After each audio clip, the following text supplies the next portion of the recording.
going on, everyone? Jimmy Like Halo here, back again, and today we are talking about Bioshock 2. Now, I gotta turn all this music down. Still independently really loud. Okay, fine. So anyway, the usual 3054 gig, you know the drill. And the last Bioshock video, I was talking about how Bioshock 1 was a very different first-person shooter game. It had a very uh, political statement on, I don't know, how governments work and whatnot. It's kind of hard to explain, but this game is less about the whole concept of rapture and more so. I just realized my computer's not plugged in. It's running on battery. What was I saying? Oh, so this game's more about the uh the heck am I saying? Oh my gosh. The reason I like the gameplay of the second game more than the first one is because of this survival mechanic where the little sisters essentially are have these little survival waves type thing where you have to defend them for a little bit. And I don't know, for some reason that's just really fun to me. Some people don't like that, and I totally get why.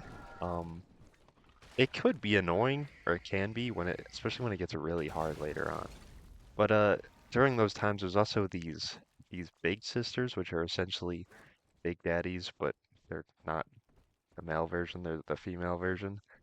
Um, which are also really hard to kill. But there's also big daddies you have to kill to then help the little sister. So it's like a back and forth thing. I just like the dynamic of everything. Just playing as a big daddy the whole game is really cool. Just having the drill as a weapon, because they put you in a big daddy costume in the first game near the end, but well, one, the HUD is nowhere near as good as this one. You can actually see everything, but also because he's seeing Eleanor. Oh, also because you can use this drill weapon, which is one of the best weapons in the game easily. Now, this Baghdadi has a plasmid as well, which is really cool. I believe you're called, yeah, you're Delta. That's what they call you in this game. I believe he has a real name in audio logs or lore and whatnot. I do not remember what it was. And it's easier to use both abilities at the same time as well, the plasmid and whatever your current right-hand weapon is. Also, look at the little sister. They look way more human in this game, both in this form and their human form. They're like actual kids that you want to protect and save, which goes a long way when it's such a core gameplay loop. Anyway, that's no good. Electro bolt. Boom. Don't have to switch to it. It's just already equipped. I don't. The survival part of this game makes it. Those parts are harder than the first one, but overall, I think it's easier because I feel like you have more utility in this game. Um, it might not be. I don't think it's like that different difficulty wise. Maybe a little harder in some parts, maybe a little easier.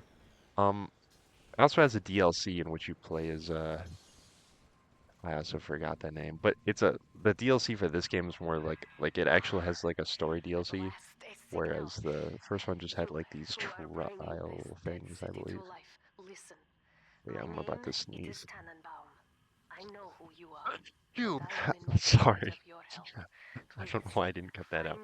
Um, see a little Big Daddy working on the station as usual. This is after Rapture has already fallen.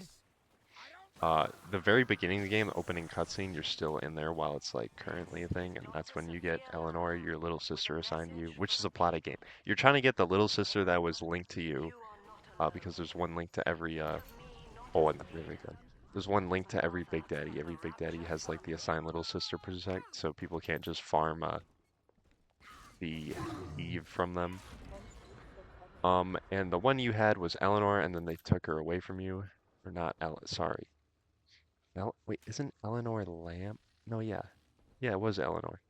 And then Sophia Lamb, I believe, is the one who did that. And then you got like unlinked, but you're still linked so you can hear her talking to you wherever she is. And then while you're doing that during the whole game, you protect these other sisters and help them. And then there's other decisions, more like Dishonored, where there's like people you can decide to live and die, who may have wronged you in the past, but you don't really remember anyway. So to get the good ending, you just don't kill any little sisters, save all the people. And if you want to get the bad one, you would kill them all. But there's more than two endings. There's like a bunch of different variants. They're pretty similar overall.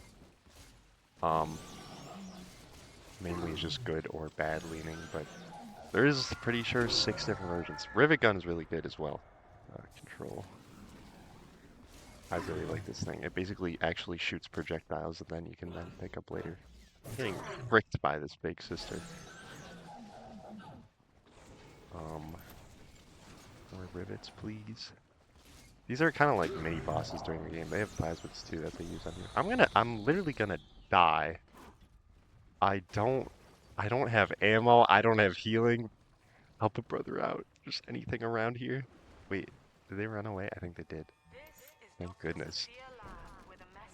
It's about to get fricked. Anyway, like I said, it's very similar to the first game, which is why I like it. Those two are my favorites, and this one specifically is my favorite because it gives a little gameplay twist on that. But overall, if you like the first game, you'll probably like this game, gameplay-wise. Story-wise, you might think the first one's better. I think story-wise, the first one probably is better. But when I play a game, I'm playing it for the gameplay. Doesn't mean the story can't be good or anything, but if I like gameplay in one game more than another game, that's going to be the game I like more. But even then, I can see that the story was definitely more interesting with intrigue in the first game. This game's definitely still has it, just not to the same extent, since you're more of a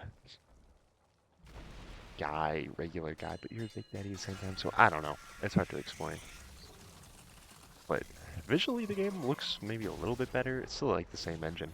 It wasn't made by the exact same developers. It was a different 2K, and it wasn't directed by Ken Levine or Adam Levine. I forget the director's name, who then did Bioshock Infinite afterwards. But yeah, like I said, overall, also there's these little underwater sections. You can get these little sea slugs to get more Eve too, which are a little fun to go through since you're in a big old suit anyway, you can breathe. But yeah, overall, I really like Bioshock 2. It's everything I liked about the first game, except some different gameplay opportunities, more choices, more different endings and outcomes, more different weapons and abilities you can use throughout the game. Also, the hacking, I think, is way better in this game. You don't have to do the pipe puzzle. You just shoot a dart and you just hit it when it's in the green area, and that's it. It's very simple. But yeah, overall, really like this game. It's my favorite of the three BioShocks. That's probably very unpopular opinion. I mean, I like all three games no matter what. I just really like the second one in particular. That's just, I don't know, I just do. But yeah, let me know what you think of BioShock 2. I'm interested to hear what people think of the second game, but yeah, that's all I have to say about this game. Definitely recommend playing it. It was on GOG. It was free with Amazon Prime recently, I believe. I originally played on Xbox One through the BioShock Collection, which is also on PlayStation, Switch, and PC and all that. So yeah, let me know what you think. Leave a like if you want more Bioshock. Subscribe if you want to see those next Bioshock videos and the Dishonored videos that I keep talking about in these videos. But yeah, I will catch you in the next one. Hopefully the audio's okay on this one. I'm pretty sure I made sure it sounded okay. Let me know in the comments. I'm pretty sure I fixed it from last time. Okay, that's all.